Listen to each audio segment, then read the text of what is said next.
Son ya las 10:30 temas positivos. Voy contigo, Katy, que tienes un importantísimo invitado para conversar de un tema que es realmente contingente el día de hoy. Uno y varios, ¿ah? Así que voy contigo, Katy.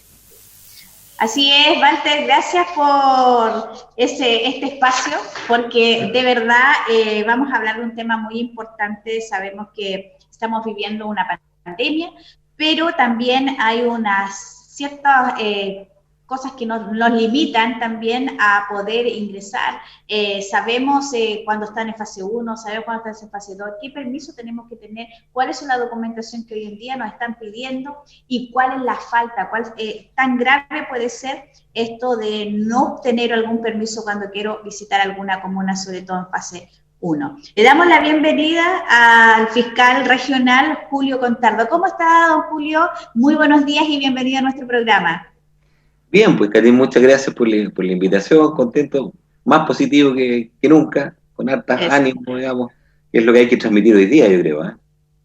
Exactamente. Un poco de ánimo, un poco de buena voluntad, de buenas vibras, porque no lo estamos pasando bien naturalmente. La cosa Exactamente. Se muy compleja.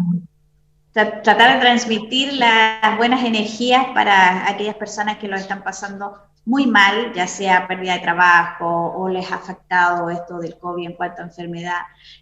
Una serie de situaciones que no estábamos preparados y que esto es para largo y claramente tenemos que ir aprendiendo día a día de las distintas límites que tenemos en esta pandemia. Vamos a hablar de un tema totalmente importante a la hora de tener los permisos, ¿cierto? Cuando adquirimos estos permisos a través de la comisaría virtual, ya sea por permiso de 2 horas para hacer distintas compras, las de trabajo que también tienen que requería la comisaría virtual, pero ya sea por el empleador. Partimos, fiscal, hablando de falsificar un documento como los permisos que entrega comisaría virtual. ¿Es considerado una falta o un delito para aquellas personas que nos están viendo a esta hora de la mañana? Bueno, en general todos son delitos, miren. La verdad es que primero hay que retrotraerse un poco al origen de esto, digamos. Estas instrucciones, estas medidas que se adoptan son medidas sanitarias que tienden, digamos, a resguardar a la comunidad respecto de la situación de pandemia. Por lo tanto, la infracción de estas medidas sanitarias están contempladas dentro del Código Penal como un delito, que es el artículo 318, que ya ha sido bien manoseado y nombrado por todos lados. Bueno, esa infracción en general, digamos, es una penalidad y es un delito, naturalmente, que las personas arriesgan desde multa a penas de cárcel.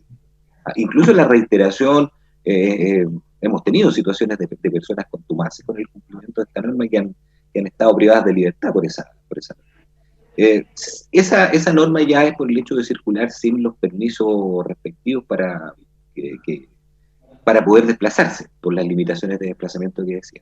Si a eso nosotros le anexamos que hemos sorprendido, ya llevamos un número importante de personas en la región que han sido sorprendidas con documentos falsificados, es decir, con estos permisos falsificados en sus propios dispositivos celulares, se aplica otra norma, que es el uso malicioso de un instrumento público como es el permiso. Y por lo tanto, ya al 318 que hacía alusión se le agrega un delito que es más grave, que tiene una penalidad, digamos, que arriesga sobre los 3 años, digamos, y lo que no es menor. Si a eso le agregamos, digamos, la falta del 318, las personas pueden arriesgar un juicio, digamos. Exactamente. ¿Cuáles serían más o menos, fiscal, los documentos que más se están falsificando? Es principalmente el permiso de comisaría virtual, el que pide Carabinero. Ellos tienen la posibilidad en el mismo instante del control de percatarse de esta situación, la persona queda detenida de inmediato, y nosotros tenemos un sistema que hemos adoptado con el laboratorio de Carabineros, la BOCAR, para inmediatamente periciar esos documentos, de tal manera que esas personas al día siguiente son puestas a disposición del tribunal donde se les formaliza, digamos. Exactamente. Bueno, ¿y cuál sería el protocolo que se debe llevar a cabo al momento de verificar estos documentos falsos, fiscal? A ver, desde la perspectiva de las personas que hacen estos controles, que son carabineros, como usted bien señalaba también, el personal de ejército, incluso de las series de salud, ellos cuentan con los medios, digamos, para corroborar la vigencia y la veracidad del documento. Las personas en general cuando sacan el documento les llega a su dispositivo, qué sé yo. Normalmente la gente los porta a ellos en sus teléfonos celulares, que es la forma habitual. Ese dispositivo, digamos, es verdadero, no hemos tenido problema con comisaría virtual para que la gente esté tranquila circulando. El problema es que estos documentos son falsificados, son adulterados, principalmente en las fechas, por ejemplo. Yo obtengo un permiso, qué sé yo, para desplazarme en una fase 1, un permiso amplio, y altero la fecha, lo voy alterando permanentemente de tal manera de poder circular.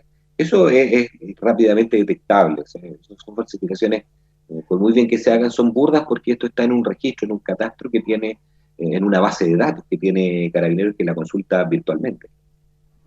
Exactamente. Y también ahí a la hora de la fiscalización también se ve cuando una persona puede ser sospechosa también, porque muestra el nerviosismo, quizá hay algo que ellos mismos detectan que algo no va bien.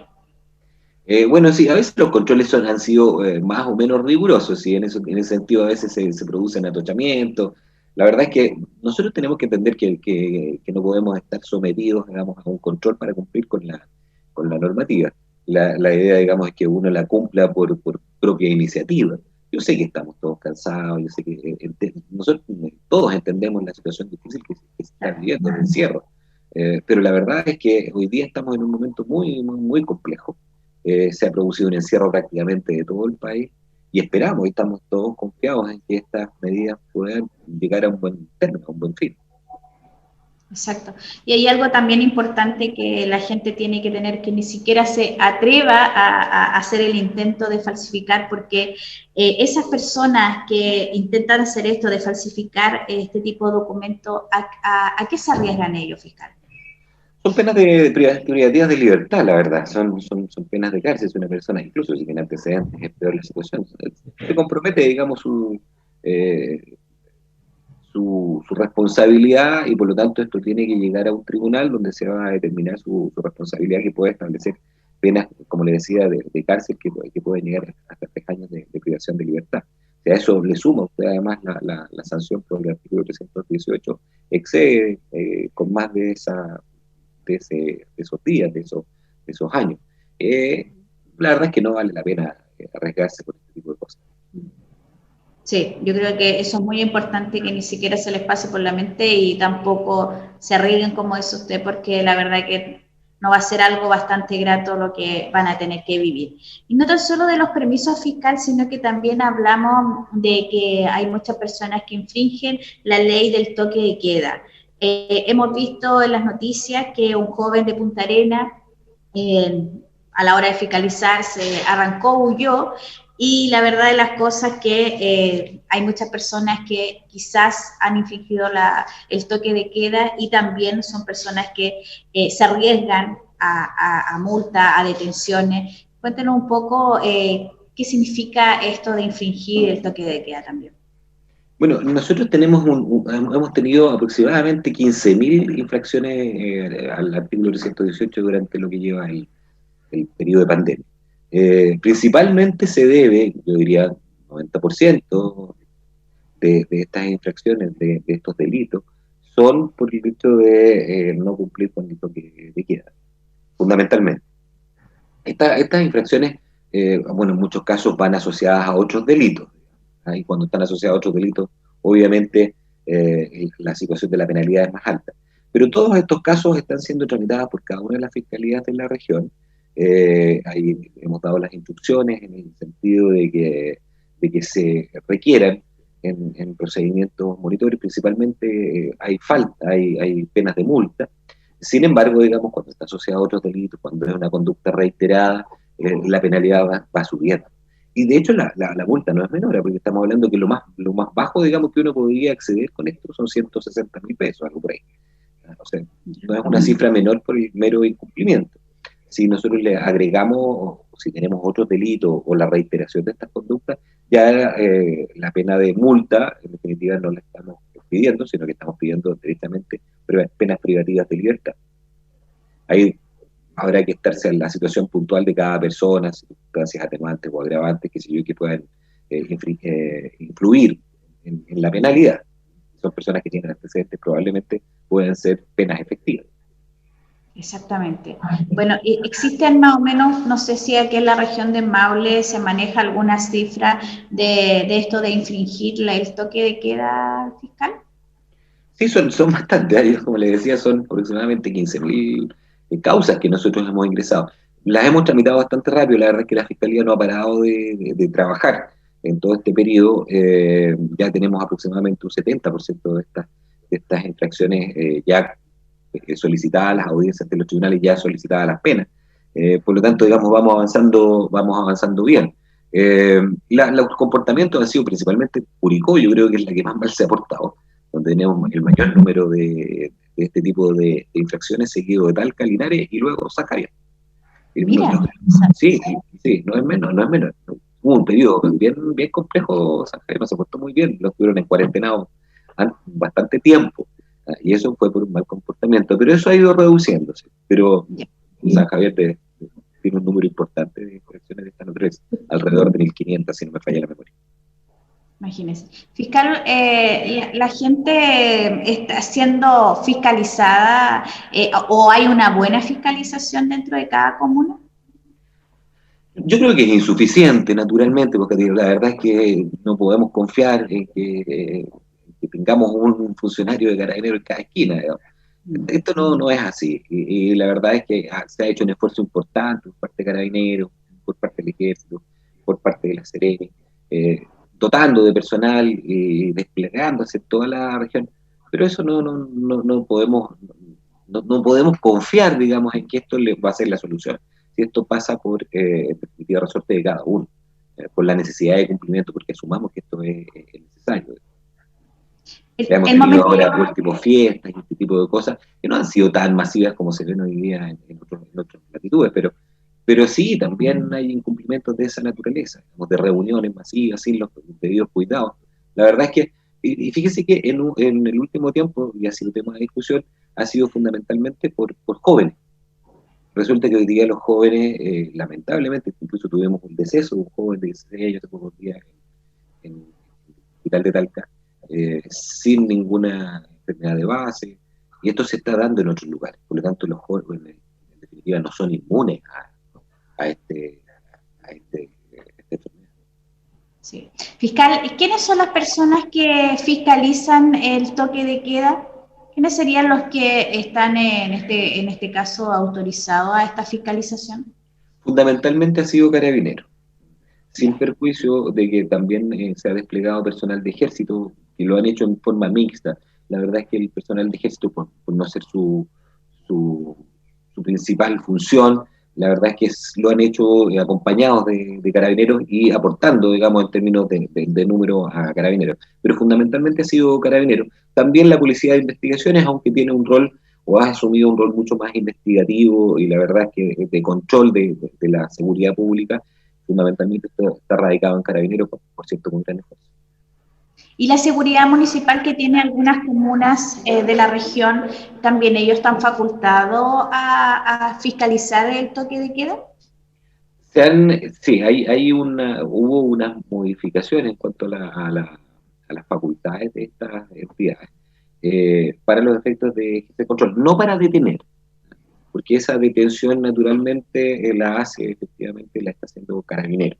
Sí, pero han acompañado, principalmente lo que hemos tomado en general el conocimiento y las medidas, es que Carabineros siempre acompañe a las personas que están ayudando a controlar. Yo creo que hacen una función más de colaboradores, que me parece muy pertinente.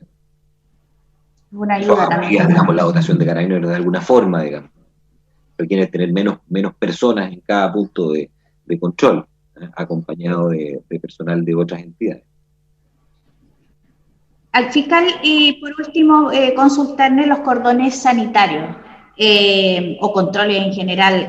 ¿Quiénes fiscalizan? Porque también de repente existe esa duda de que estoy facultado para poder fiscalizar en un cordón sanitario, o solamente aquí Carabinero y el Servicio de Salud, la Seremi de Salud son los que fiscalizan? Han corrido el mismo destino de los otros controles. ¿Ah? En general, los controles que se han establecido en distintos puntos de la región, sobre todo, principalmente tratando de impedir, no sé si se acuerdan, el periodo donde teníamos controles de acceso fundamentalmente a las playas, en el tiempo del verano, qué sé yo, cuando se cerraron las playas para que no se produjeran asistencias masivas hacia esos sectores. Fundamentalmente fue Carabineros y acompañado del Ejército, quienes hicieron los controles sanitarios. También se ha desplegado personal de la Seremi, que son muy pocos. Vale la pena el esfuerzo que han hecho.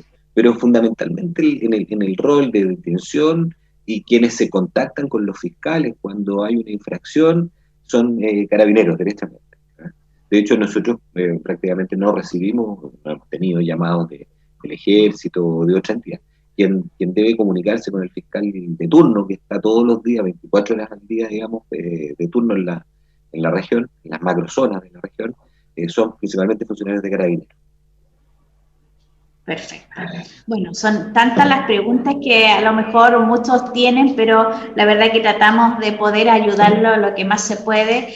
Sabemos que seguimos con un año de aprendizaje y donde también tenemos que cumplir estas normas que se nos establecen para el cuidado de esta pandemia que claramente nos sorprende día a día con lo que va sucediendo. Le agradecemos, fiscal, por su tiempo, por aclarar estas dudas que muchos tenían y que espero que hayan sido aclaradas. Y quedan nuestras puertas abiertas para que volvamos a conversar de estos temas y otros también. Sí, encantado. Muchas gracias por la invitación, por esta grata conversación sobre un tema que puntualmente, por cierto, como usted decía, nos preocupa a todos, nos interesa. Y otro día conversaremos sobre temas de la Fiscalía y del trabajo que estamos haciendo también, porque que necesitamos de la comunidad para nuestra pega. Entonces, bueno que conozcan el desempeño de nuestros fiscales y funcionarios. Exactamente, es muy importante el rol que ustedes cumplen también. Muchas gracias y que tenga un excelente día. Igual usted, Katy, que esté bien. Adiós. Bueno, ahí estaban entonces las palabras del fiscal regional, don Julio Contardo, que pudo ahí poder explicarnos algunas dudas que teníamos. Walter, voy contigo. Sí, aquí esperando mi momento televisivo. Oye, sin duda que la idea no es exponerse a las multas, no sé cuántas de ellas se estarán cobrando, pero lo importante es no jugar con el destino, así es que a todos respetar las normas que están impuestas, bien o mal, para esta pandemia que todavía no nos suelta y está lejos de que aquello ocurra, así es que a seguir resistiendo nada más.